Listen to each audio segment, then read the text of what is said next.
Like we're So, continuing to so populate it. the other thing too is if I can ask you all to mute yourselves during this, that would be really helpful, because if not, then you become Odette and you'll have to cook for us tonight. So we all don't want to do that. We want Odette to be our spotlight.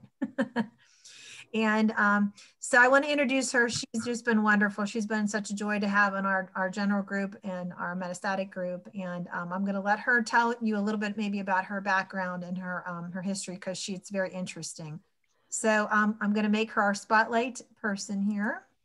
And here she is. Hi, everybody. About me, I'm a Pittsburgh girl. I was born and raised up on the top of the mountain, Mount Washington. And I started my culinary career when I was about 15 years old uh, with my mother, and then also washing dishes. So most of the chefs that you know that are really good chefs and aren't on television started out as dishwashers. And then we worked our way through, which is really a good thing, because then you know what everybody's supposed to be doing. Janet, you can't hear me? Can everybody hear me? No, I said I was a dishwasher. Oh, okay. She's going like this. I'm like, oh, I can't hear. So, yeah, I started there, and then I did a 3-year apprenticeship with the ACF, American Culinary Federation. And during that time, I apprenticed under 5 different chefs, and it was a European type of apprenticeship where I went to work 40 hours a week at minimum, and then I went to college for 8 hours a week. So, and that was 3 years straight all the way through, and it was only an associate's degree, but it was the basis for which I started my whole career. Immediately after my time there, I became private chef to one of the young ladies whose name is up here, but her face is not yet, Dr. Posvar at the University of Pittsburgh. So I was the private chef to the chancellor at the university. And one of the major things that I got from that was I got an education in vocational education. And then I started, my next job was in education. And I've always taught older people. I've never taught anybody in like K through 12. I've always taught in college. I also have taught like different things with like community college and out in the community and those types of things. And because I like it a lot better, and if I accidentally swear, I'm not going to get sued.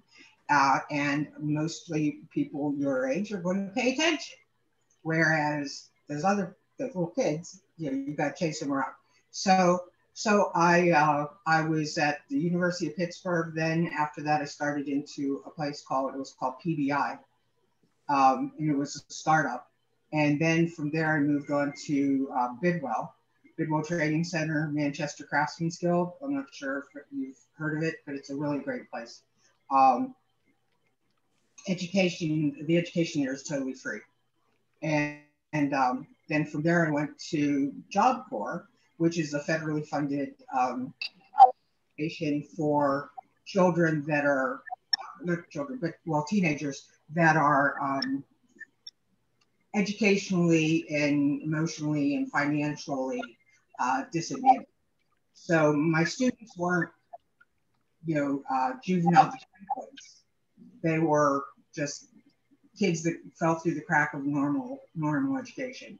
And I really loved it there. I was there for about 10 years and a little more than that, 12 years. And then I got an offer from the Art Institute of Pittsburgh when they first started their culinary program. And I was with them until the culinary program, well, actually the whole college fell out.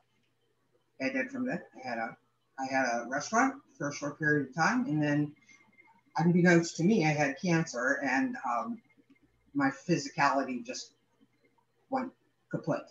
So I couldn't keep up with what I needed to do. So I closed the restaurant, and here I are. And, so I've kept up. I've done a lot of things. I do. When I was a chef, I did competitions, and I did one major thing I studied was sanitation and garde-manger, which are 2 things we're going to talk about today.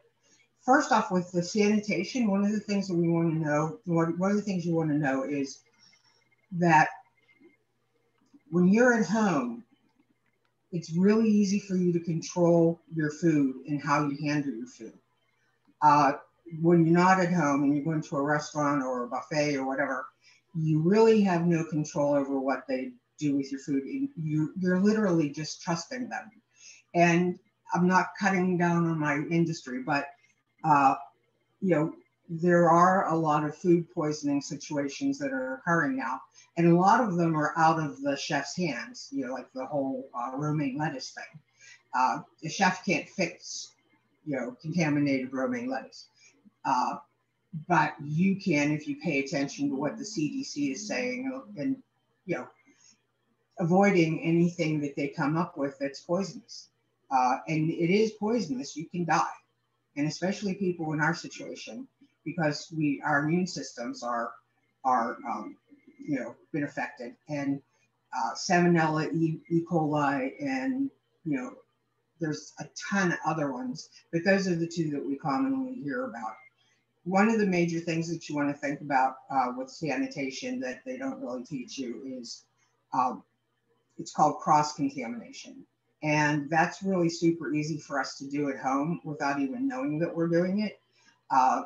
And what that is if you have something that's contaminated, and let's just make it a chicken. So we have a chicken, and the chicken you might as well figure is contaminated because 80% of poultry in the United States is contaminated.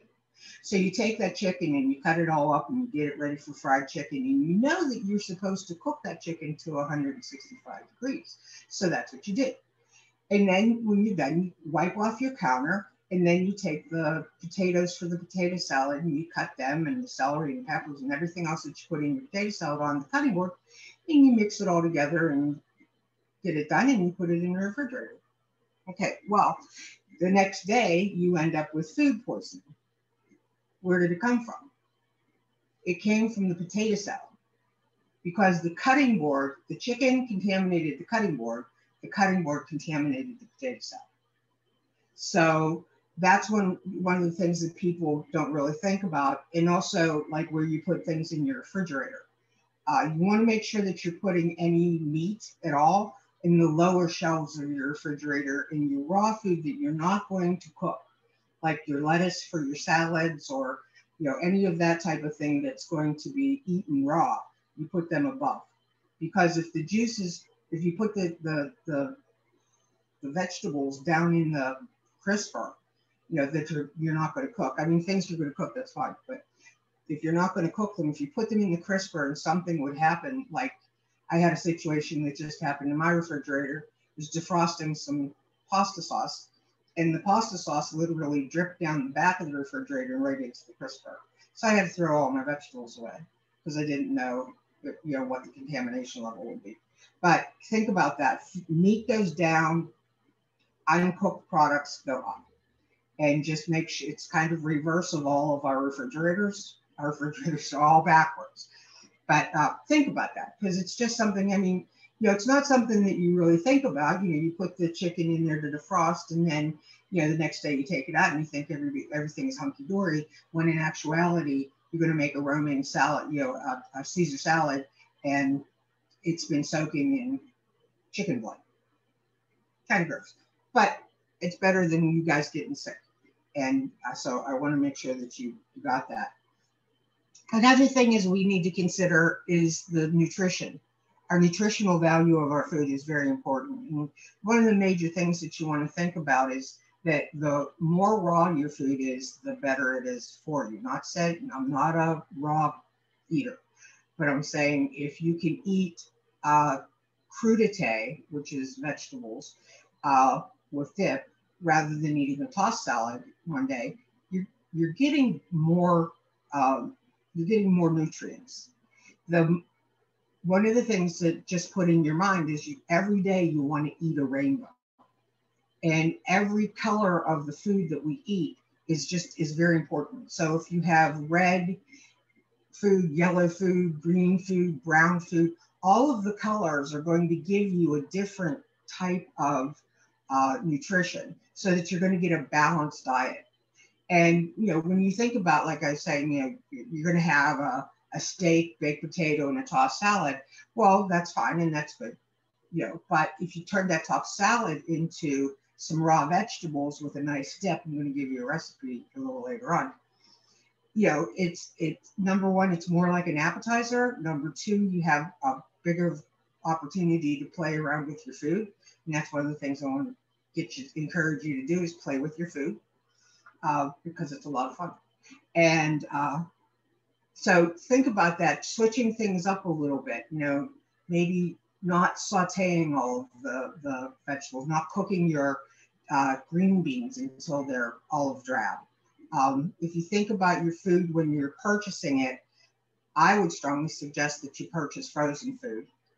Fresh, obviously, if it's fresh and local, it's best. But if it's fresh but it's not local, like what you're going to buy at grocery stores and things like that, it's been dead for a long time. They separated it from its plant probably at least a week or 10 days before you get it into the grocery store. So you're getting, the nutrients are dying as time passes. So when you buy the frozen foods, quite often the frozen foods are frozen within a day from when they were harvested.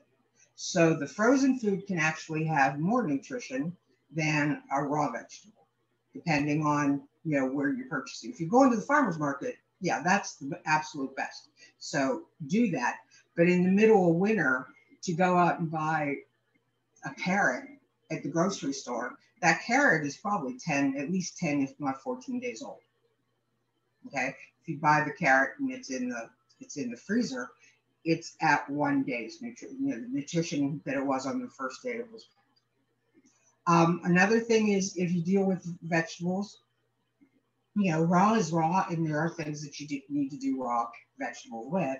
But if anything else, when you defrost the food in frozen food, any frozen food, it's cooked. It's done. It's been cooked enough that you can eat it right then. Of course, you want to heat it up because of the flavor. On the other hand, if you open a can is 150% cooked, which means that it's overcooked. That's why if you buy peas, think about peas. If you go to the farmer's market and buy peas, there's these beautiful, bright green, gorgeous things. If you take a freezer package of peas and you look at them, they're emerald green and gorgeous. You open a can of peas and they're olive drab. That's why, because they've been overcooked. And the reason they're overcooked is because the processing of canning. Have any of you ever canned food? Or do you have a mom or a grandma that canned food? So you know the process of, you know, you seal the jars and you put them down in the water, and then you cook them in boiling water. And that's to seal the jar, to make it so that it'll last. And that has to happen in order for it to preserve your food. So when you're thinking about nutrition, you know, try to avoid the cans. I know there's like the only thing that I really buy in cans is tomato products. And then the rest of it is frozen. Another thing about frozen is if you're an individual that's, you know, by yourself, you can buy the package of frozen vegetables. And people say, like, oh my, that's too much for me. Well, no, it's not, because you can open that can of, you can open that package of vegetables, pour out what you want, and then seal it back up and put it back in the freezer.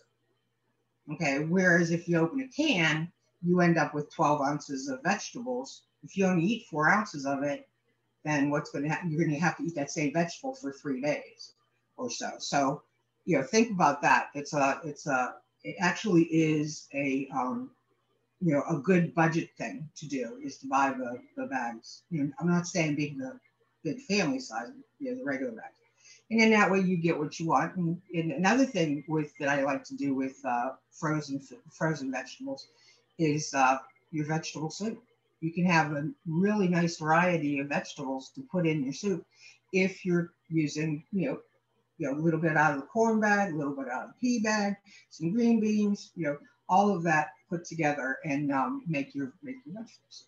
So that's your nutrition. And another thing I want to get you guys to do And this is something that I found, especially people that are home alone. Excuse me. Respect yourself and respect your food. One of the things that people lose is how to make their meals nice. I mean, I know people that just eat their food out of the pot, or they eat standing up over the sink. Put down a placemat. Set your silverware. Put the food on the plate like it's in a restaurant. Make it look nice, and then sit down and enjoy the meal. Think about the fact that you're eating. You know, a lot of people are sitting there watching television. They're eating they'll be eating their meal, and it's gone all of a sudden. It's like, I don't remember eating anything. So what's happening there is you're not remembering that you've eaten. So the next thing you're going to do is go get a snack because you didn't eat anything for dinner, right? In your head, but in actuality you did. So really think about it. I'm not saying go out and buy new silverware or spend extra money to do a beautiful garnish on your plate, but make your plate look nice and then sit down and really enjoy it. One of the things that I used to talk about, I taught classes in diets, people being on a diet. And one of the main things that you have to do is, they were talking about having snacks and blah, blah, blah. And one of the things you have to do is pay attention to the cookie. Okay. If you just go and get a cookie and eat it and, not really think about it, or open a bag of chips and sit there and eat it, you're not thinking about it. So you overeat it. Whereas if you sit there and you eat that cookie and you think about how good that cookie tastes and how that chocolate is melting in your mouth and how the crispiness and the chewiness and how it all comes together and what that cookie reminds you of. The last time I had that kind of cookie, I was in this place. The cookie can be a whole world for you in 15 minutes. And you'll remember that cookie, okay? Of course, that's if you're buying cookies that you like. If you're eating cookies you don't like, don't do that. It's not a good thing. So, okay, so those are important things for us to make sure that, we really enjoy our meals. And I know myself, I have a big problem with nausea and also a heavy duty, like something hits my stomach and it's like gas just explodes out of my mouth. It's just lovely, especially for the ex-etiquette teacher sitting there, it's lovely. But that's one of my side effects and something that I have to deal with. So when I am eating, I've learned to slow down because it's easier, it's easier on my body that way, but then it's also easier on me mentally while I'm consuming the food. And I really can appreciate the flavors of the food and appreciate, the fact that I'm eating, okay? Rather than, just a lot of people have problems in just losing weight all the time. So the more you enjoy the food, the more you're going to eat the food and the more food you might be able to eat. So think about it that way.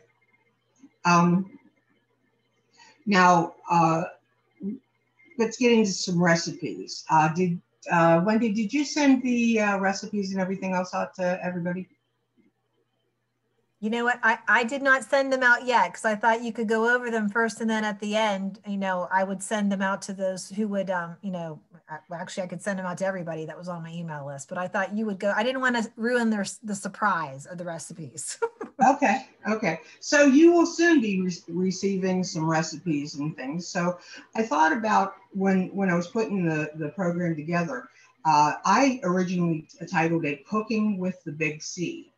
And cooking for the Big C. The Big C meaning could be Christmas. The Big C could be COVID, or the Big C could be cancer. So this is cooking, taking all of those things that are in our world into consideration. We want to have Christmas or Hanukkah or whatever our holidays are. We still want to have them, and we still want to enjoy them.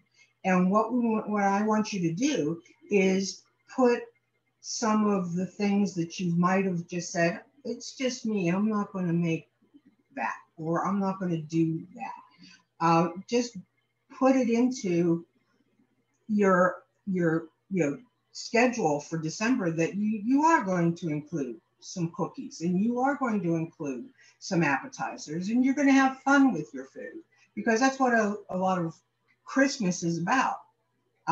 You also want to remember that it's COVID out there. You can't go shopping 50 times. It's one and done nowadays. So you need to think about what you can, what you're going to be able to get, what store you need to go to, and getting there and getting out safely. And then with cancer, I know for myself, that whole nausea situation, I also have blisters under my tongue. My entire tongue is blistered, and it swells my tongue, which is another very pretty thing. And so I really have to pay attention to the food that I'm eating to make sure that I'm getting nutrition, but I'm not getting too many, I'm not getting too many things that I don't like. I'm getting things that I do like and that are going to be good for me. So one of the things that I thought of is when you're going to go visit someone, or you're going to have somebody come over, or you're going to be doing Christmas alone, you want to think about things that you can make that are going to be easy, transportable, and savable.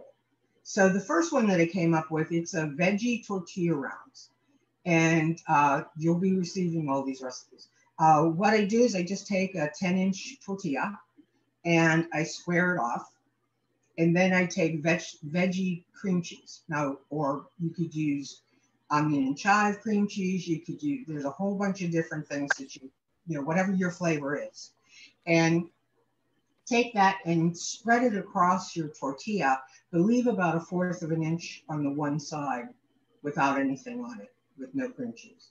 And then you roll it up to that point, wet that 1/4 of an inch of tortilla doesn't have stuff on it, and then seal it. And that'll hold it together. Then you just simply take that and roll it up in a piece of plastic wrap and put it in your refrigerator. Okay. Now, if it's just you alone, you can make one.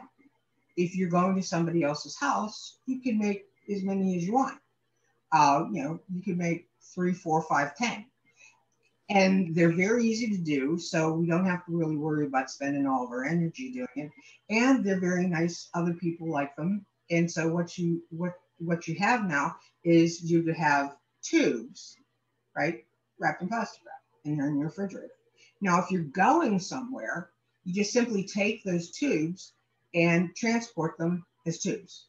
Take a plate with you, or expect tell your host that you're going to need a serving dish or whatever. And then once you get there, you just simply cut them in 3/4 inch to an inch, pieces, and then you can just lay them out. And the tortilla makes a pretty white spiral, and the vegetables that are in the cream cheese are generally orange and green and red, so they have a nice look to them. Another thing you can do, if you like, is when you first get started, if you like green beans or asparagus or green onions, you can put one of those on before you start rolling, so that ends up in the center. And it's a really nice presentation. It's really easy, very inexpensive. I think a thing of cream cheese, like this one, thing of cream cheese is what, $1.50 or something like that. And this would be perfect, exactly what you would want to use. And the tortilla shells, again, are not that expensive. And then you have leftover tortilla shells that you could use to make quesadillas or to make burritos or whatever. And you have some cream cheese for bagels tomorrow morning. So any leftovers you have are totally utilizable. For your appetizers, the next one that I thought of was, how many of you can remember French dressing? French dressing? You remember French dressing? Okay, I see the young faces don't have their hands up. French dressing kind of fell out of everybody's vocabulary, I think maybe 15 years ago, maybe 20 years ago. But it was really, really very popular for quite some time. And there's a specific French dressing that's called Catalina. And it's a little bit more zippy than your average French dressing. And the recipe is super simple, 2 things. Most of the recipes I gave you are like 2 items or 3 items. You take a brick of cream cheese and you let it go to room temperature. And then you add a cup of the Catalina dip. Then you hit it with your whips, your mixer. And when you do that, it's going to separate and it's going to look really foul. You're going to say, oh, that told me to make this, it looks like crap. But you just keep on going. Just keep on whipping it and keep on whipping it, and it'll come together, and then it'll whip up nice and fluffy. And it's beautiful for crudité. I know most crudités, when you get your vegetable trays or whatever, you get ranch dressing. And we've all had celery sticks stuffed in French dressing. This Catalina dip has a little more zip to it, has a little more pizzazz to it. And most people have never had French dressing, or they haven't had it in so long they can't remember what it is. So you're bringing something new to the table. And I like it so much that I make it just for myself. And then that's what I use when I'm going to have a crudité for dinner, is the Catalina dip. And it'll hold for quite some time. And it's also a really pretty orange. It has a nice orange color to it. Now, another one that I like as far as dips are concerned, and this is really good, especially for those of us that have the nausea. I personally use ginger that's what I'm drinking right now, is ginger tea. Use ginger for my nausea. And I have a recipe for a fruit dip that's super simple. You simply take your Greek yogurt that's a lemon flavored Greek yogurt. And my favorite is Chobani because it has the zest in it. And so it has a little bit of extra flavor to it. And then you take candied ginger, the ginger that has the sugar, and you mince that up really fine, about a good tablespoon of it. You're going to adjust it up or down yourself. Did somebody just say something? No? What you chop that up and mince it really well. Put it into the container. Don't take the yogurt out. Just put it in the container. Mix it all together, and then cover that container back up and put it in the refrigerator until the next day. You want it to be at least 12 hours. And the ginger flavor will marinate into that lemon flavor, and it's gorgeous for dipping like grapes or melons or bananas, any apples, pears, any of those things. It just has a bright and shiny flavor that is just so good to go with, some fruit. And again, it's another way of doing like a fruit salad without mixing everybody together. You do a tray that looks like a crudité, but is made with vegetables, and then you have your dip along with it. And it's different. It's not something that everybody has. And that ginger, the lemon ginger dip, I'll tell you, it's great. And if you have problems with nausea, you can take the recipe, make your dip per se, and just eat it that way.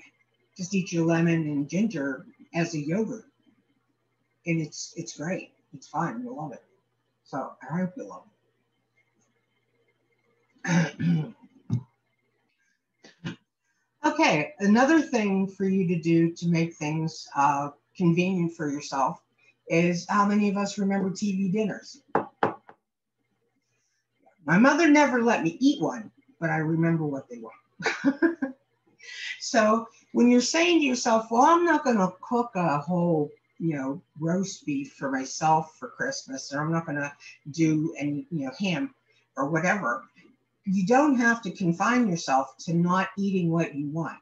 What you can simply do is make the menu that you want to have, and then take your leftovers, and instead of putting the leftovers in like, here's the ham, here's the sweet potatoes, here's the green beans, put them into containers as a meal. So you put your portion of ham in there, you put your sweet potatoes in your green beans, whatever else you happen to have that you're going to eat hot. Okay. And then you just take them and you freeze them. And then whenever you're ready for ham dinner again, you take it out and microwave. So making your own TV dinners can make a beautiful convenience for, let's say, the day that you go and get chemo, or the day that you're really tired and you don't have the energy. You can have a beautiful homemade meal simply by putting it all together, you know, the day after Christmas or the day after New Year's. And most of the stuff that you would eat on the holidays are going to be freezable because they're already cooked. Everything's 100% cooked, so it's going to be usable.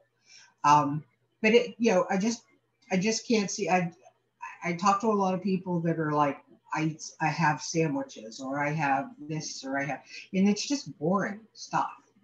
But you know, for me, sweet potatoes on Thanksgiving, if I didn't have sweet potatoes and stuffing, it wasn't Thanksgiving.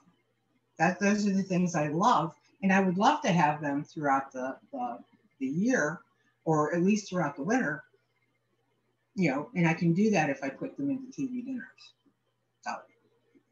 So okay, Wendy, it's your turn. Wendy has a little presentation for us, and I'm going to do a little talk over while we're doing this. This is something that I hope you're going to be able to do. I want you to play with your food, and I want you to have fun with your food. It's part of my world. I've always loved to play with food, and so what I did was I go to the next slide. This is horrible. Okay. Is we've always had gingerbread houses, right? I'm sure everybody has at least seen one, if not made one. Well, now what we have is charcuterie chalets. And what this is it's a charcuterie tray, which means it has your meats and your sausages and your cheeses and crackers and dips, any other thing that you would want to have for a charcuterie tray, but you turn it into a little tableau like we have here. And this particular one, I'm not sure what the base is, but they've covered the entire house with cream cheese. They have pepperoni for a roof. There's almonds in there in the front, and then some looks like Slim Jims on the corners and pepita around the windows. And then the pathway, those, I don't know how many of you have ever tried them, they're wasabi peas. If you're into heat, they're great. If you're not into heat, don't mind. And then it's just some chipped ham that they've rolled up looking like roses around the sides. And the snowman is made out of a truffle cream cheese or a truffle goat cheese. And his hat and his scarf were made out of ham. So it's the kind of stuff that you would put out there, but here you have a centerpiece as well as a tray for people to eat. Let's go to the next one.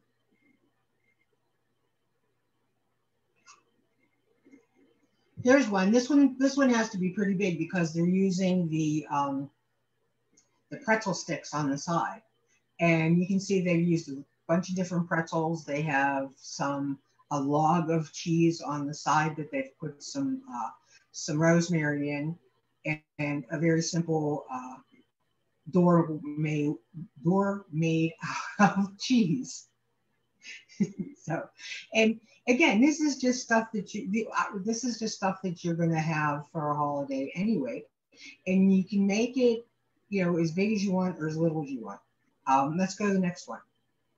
You're going to get this. You're going to get this connection too, so that you can go on and see these things. And also, there's a little class on how to do this. Now, this one's mostly meat. This one has your bacon, and it has your pastrami on the roof, and you have your Slim Jims or your gateway to the house. They're also the fence along the side, and then they have some chopped ham and cream cheese as the base. And again, it's something you can just put it together. They're super simple to do. They're not as hard as gingerbread. Gingerbread houses, you have to use royal icing and you have to balance everything, and it's really kind of hard to put together. But these things, your glue for the most part, is cream cheese. So if you like your cream cheese, and you can get, you know, cream cheese that's olive cream cheese or chive cream cheese or plain cream cheese, whatever you like, veggie.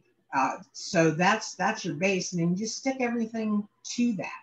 So let's go to the next one. There's one that's a little different shape, but you can see they used their cream cheese as part of the display. So they have the cream cheese on the top, and it looks like around the side. So it looks like snow rather than just, you know, putting the crackers, stacking them up. You could do that, but here you have a pepperoni path, and you have some fresh mozzarella cheese in there. You have crackers stacked up on the side. And if you go down a little bit farther, Wendy, you can see in the lower left-hand side, the peppers and all, you know, red and green peppers stacked up. And then the fence is made out of crackers. So another one that you could try, and their trees are made out of herbs. Okay, go ahead. The next one. This one's pretty rustic. I like this one. I think this is pretty cool. They've used pistachios as their Christmas tree. They've used black sesame seeds as their bush on the side of the house.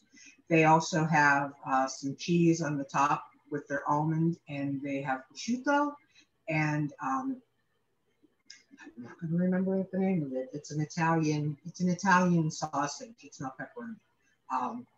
That they have on the roof and on the pathway. And the next one. I think that's it. That's it? Okay, well then the next one.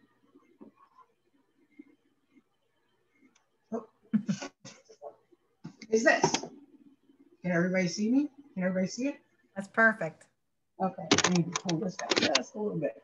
So I made this afternoon because I like to play with my food. And I really, really think I'd like to encourage you all to do that. Now this one would be for like one person, maybe two people, okay? What I've used is I have these pretzel sticks, and here they are. Ta-da. See them? They're not the real long ones. They're about a third of the size of a normal pretzel stick. And that's what I used for the logs in my cabin, okay? And then on top, for my roof, I used these wheat thin bigs. I just discovered these actually at the grocery store this time when I went. And this is the roof. So two of them, one going each side. That's my roof. And then what I did was I just glued pieces of peppers on there as my roof, as my tiles. And I also have my Christmas wreath up there. That's a pimento olive. And my bushes are just trumpets of pepperoni. They're pepperoni trumpets. I'm not sure how many of you would get this one. Think charcuterie out of the sea. It's a crab cake. That's cool. So that's a crab cake. And these dark things, these are chestnuts. These are mushroom tortellini, the small ones. And then again, your trumpets of pepperoni. This over here, these are my peppers. These are stuffed cherry peppers. You can get them at the deli. I got these at Coons Deli. And I just asked the lady, could you give me one big one, one medium, and one small?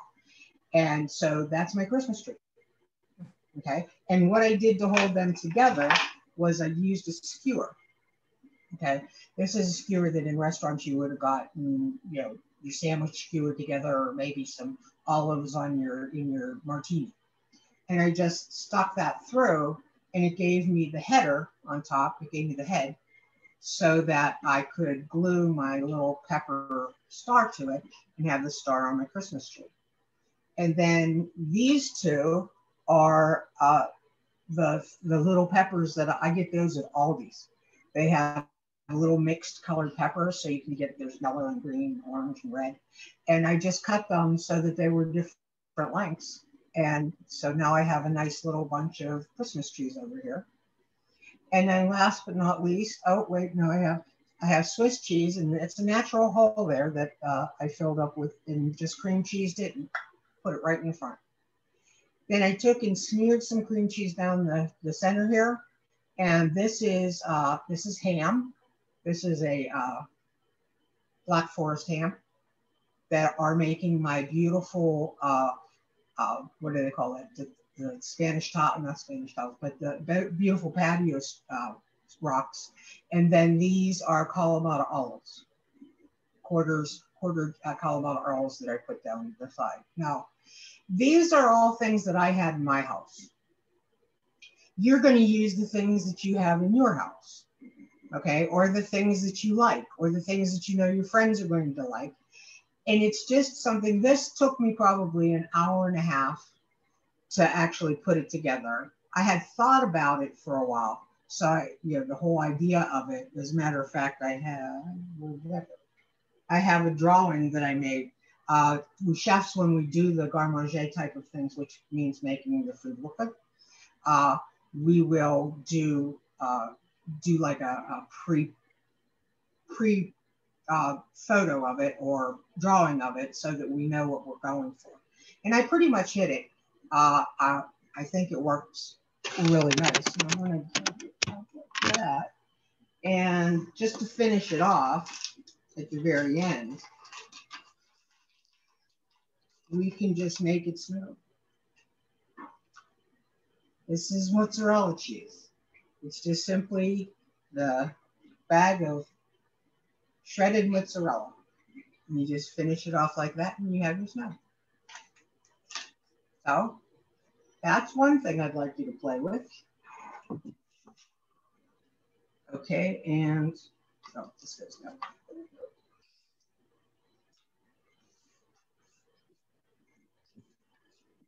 Then I don't want you to do without Christmas cookies. Now, my mother, back in the day, that was what she gave everybody for Christmas, was Christmas cookies. And the Christmas cookie boxes, if you didn't give back the Christmas cookie box, you didn't get any more cookies. And she was dead serious that if you didn't give your box back, you didn't get any more cookies. And she had beautiful boxes. And so when I think about Christmas, I think about those cookies in the box. And one of the things, when she made cookies, she made a ton of cookies. And it actually made me like cookies the way that I do. My brother and I, we would go to school one morning. We'd go to school and then we would come home, and every horizontal piece of furniture in the first floor was covered with newspaper, and then the newspaper was covered with cookies. I'm serious. I'm talking tables, end tables, sofas, everything. She had cookies everywhere. And then, she would pack them up. She cooked all the while we were gone. And she would pack them up and put them in her boxes. Well, my brother and I were not allowed to touch any of the cookies. The only cookies we could have were the ugly cookies.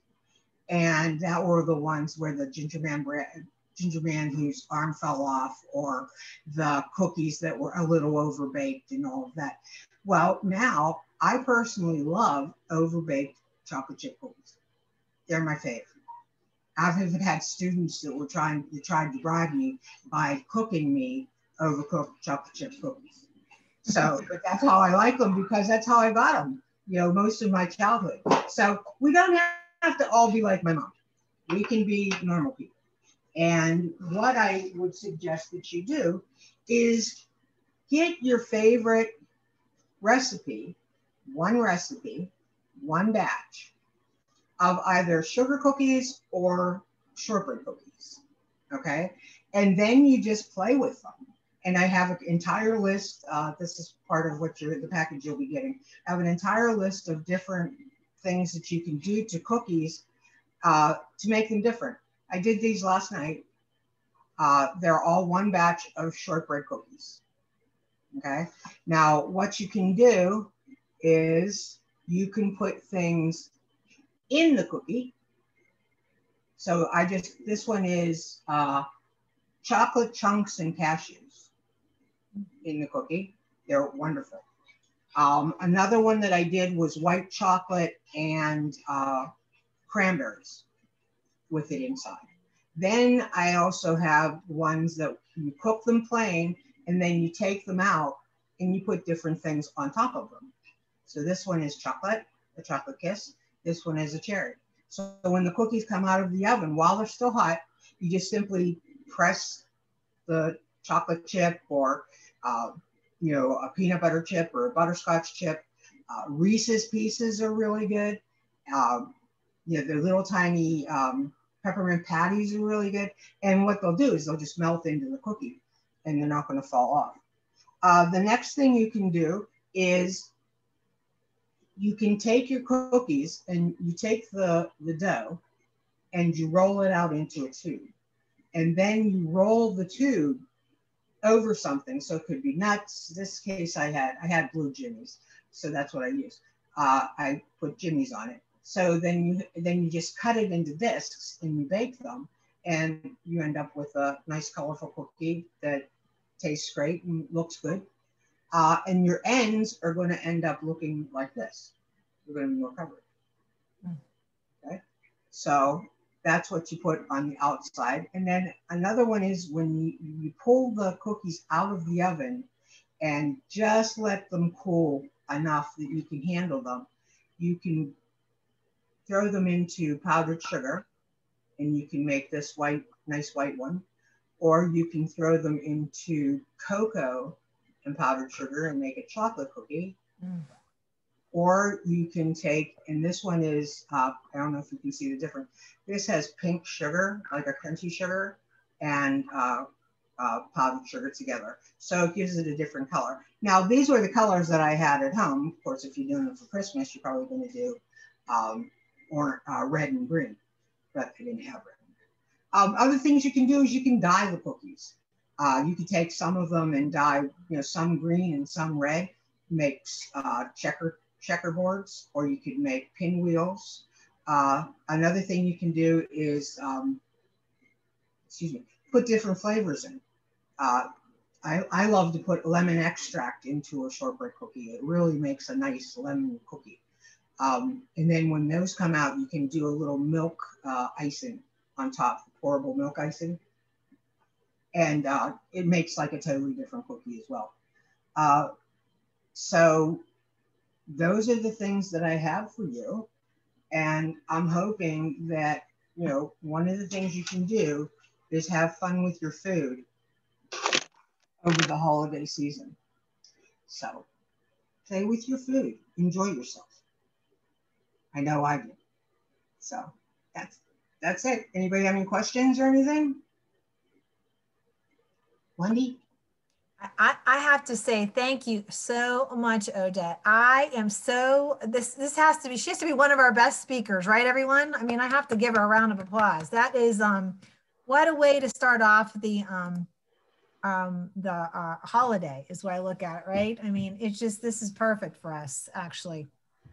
And just want to thank you. My goodness, so many great ideas that are practical and fun. And I know that I'm going to be making a charcuterie house. That is going to be something I'm going to do for Christmas Eve, because we usually go out to relatives and I let them pamper me. But this year they decided they don't want to pamper us, which I understand and I appreciate. So I'm going to pamper us, just the 5 of us that'll be here at our house. So I'm going to do that. But does anybody have any comments or questions for Odette? She had a lot of amazing, good information, which I will share with all of you guys through an email coming by. Anybody have a comment, questions? I do, Odette. I'm not a cream cheese or sour cream person, but if it's like a dip, like a spinach dip, I can eat it. Can you use that as like the glue? Yeah, you can definitely use that, or any kind of soft cheese like a goat cheese or a Boursin cheese. I'm not sure if you've tried those, but those also work as well. But yeah, you could, if you have a spinach dip, that would be a good base. It would also be kind of neat because it would kind of hang down over the sides. Yeah, but that would definitely work. So yeah, sure. Anybody else? Any other questions? Shell, I like your outfit. You're very festive. You get Yes. Stupid thing. I bought it for the bear outside, but his head's too big. I love it. It's great. Great. Anybody else? Comments, questions? Go ahead. Question. Do you have any tips on freezing? Like you talked about creating, frozen dinners. Are there any specific tips on how to freeze it so it doesn't get freezer burned, or how long can it stay in the freezer once you've frozen it? I wouldn't keep them more than a month and a half. Freezer burn is because of the air that touches the food. And what it is it's dehydrating the food. So all that moisture that you see, that's moisture coming out of the food. So what you can do is seal it as close as possible to the food. So if you're going to put it in a Tupperware container, let's say, and you would have the food inside the Tupperware container, put a piece of plastic wrap in there or even aluminum foil and press it to the food. And then you're going to have a lot less of the freezer burn. So that works like that. Good idea. Very good. Thank you. You're welcome. No problem. Anybody else? Go ahead, Jan. Janet?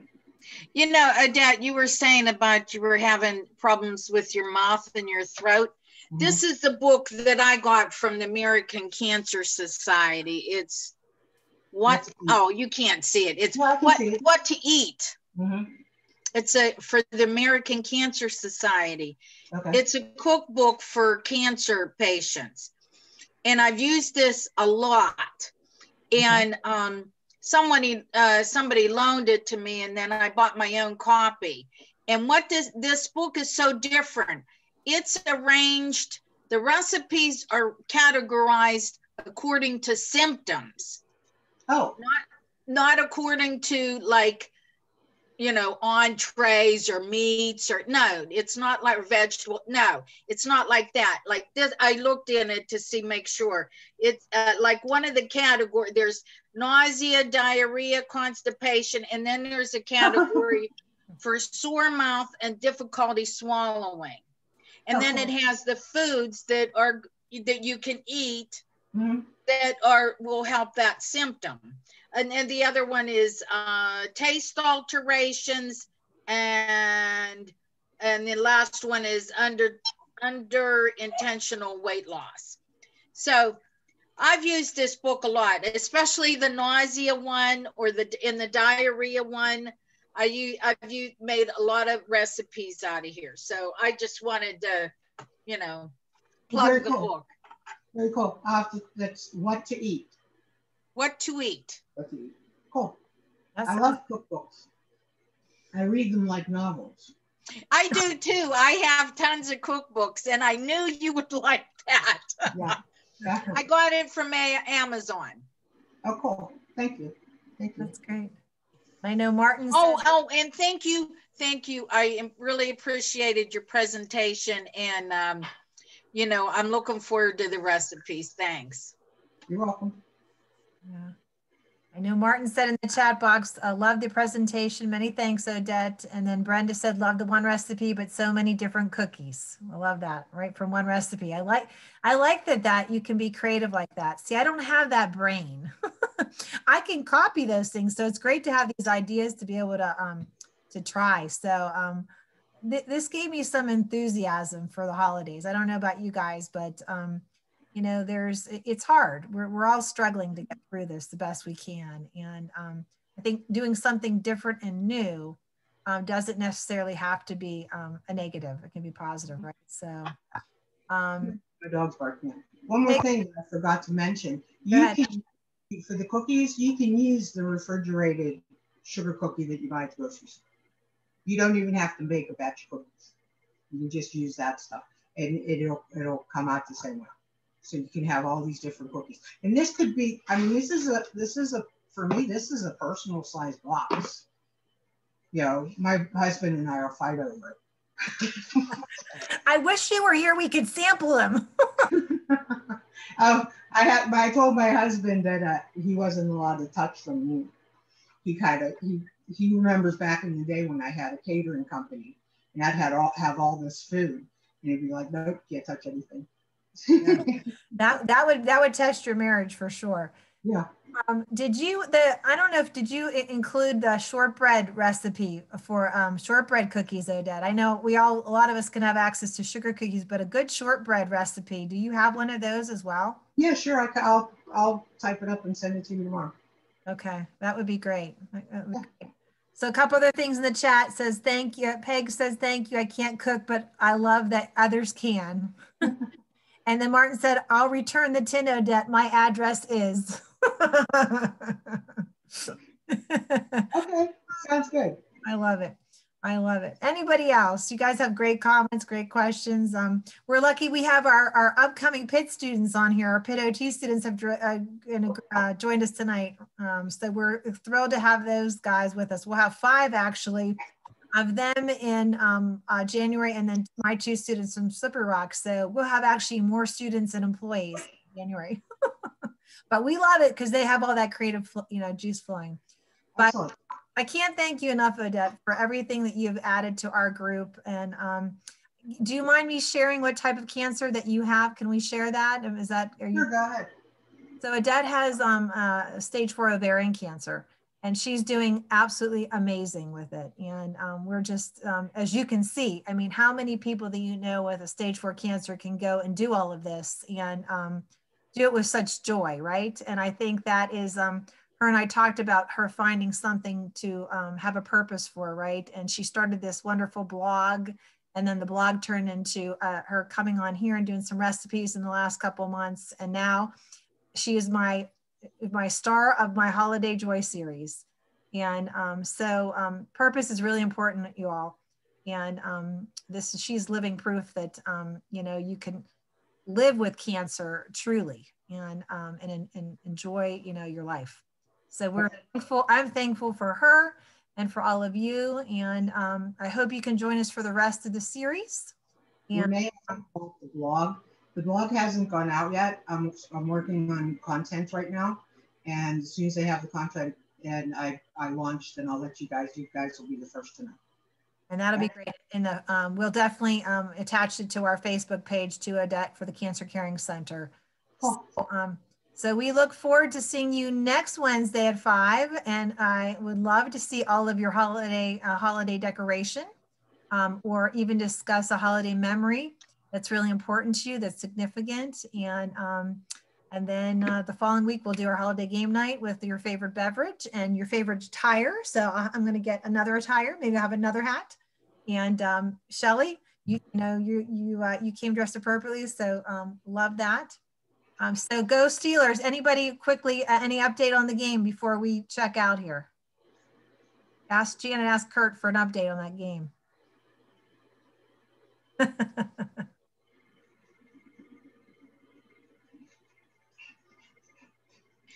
It's really good. 19-7. Pittsburgh. Oh, another win. It's 11 and a half minutes left in the game. 11 and a half minutes left in the game. We timed this beautifully. I love that. I love that we were able to do this with the game going the same time. So, all right, everyone, be well. Enjoy the cold weather and enjoy the snow. Get out and do a little movement, right? A little movement. Okay. All right. So I'll see you next week. And Odette, thanks. Bye. Bye. Thank you, everyone. Bye. See you all next week. Bye-bye. Bye. Yeah.